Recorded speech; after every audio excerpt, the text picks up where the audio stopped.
minted into coins of equal weights somewhere in Lydia, where each coin was the same size and had the same weight.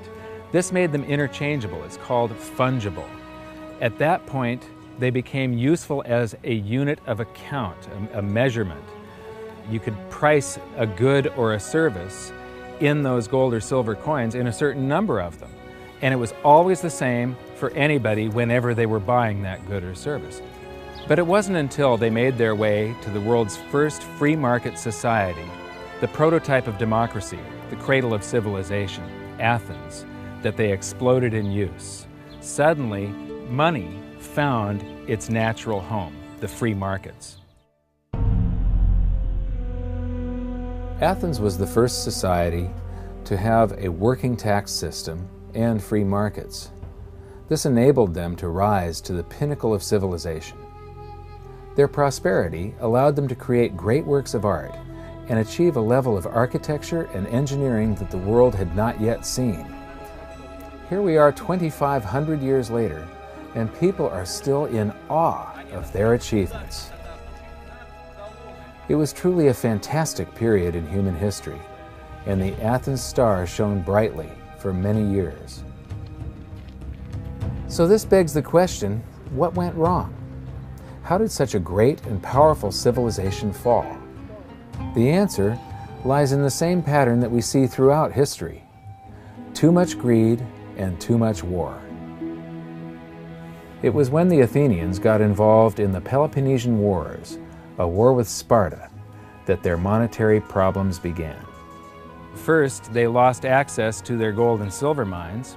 They were also paying armies that were on foot, and they were miles and miles away from Athens. So as they pay their armies to buy goods and services from the local populations, a deflation occurs in Athens because they're sending all of their coinage out of the city. Then they started debasing their coinage to pay for the war. If you take in 1,000 coins in taxes, and then you melt those down, those gold coins, and you mix 50% copper into your gold, now you can mint 2,000 coins.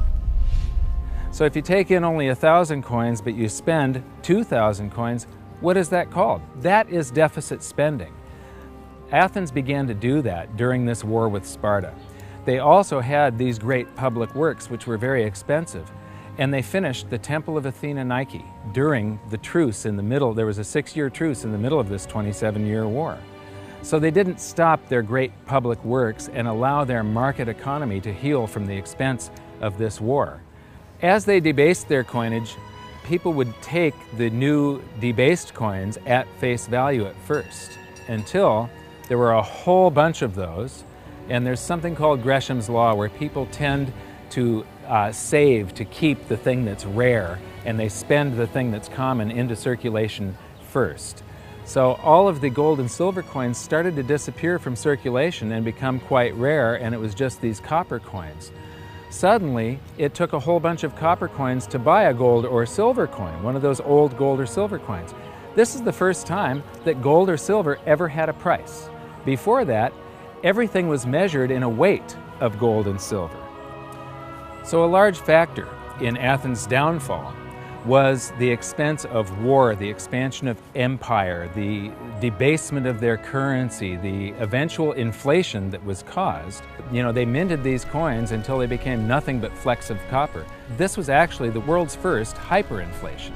And what it did was it financially debilitated Athens to the point where in 404 BC they surrendered to Sparta.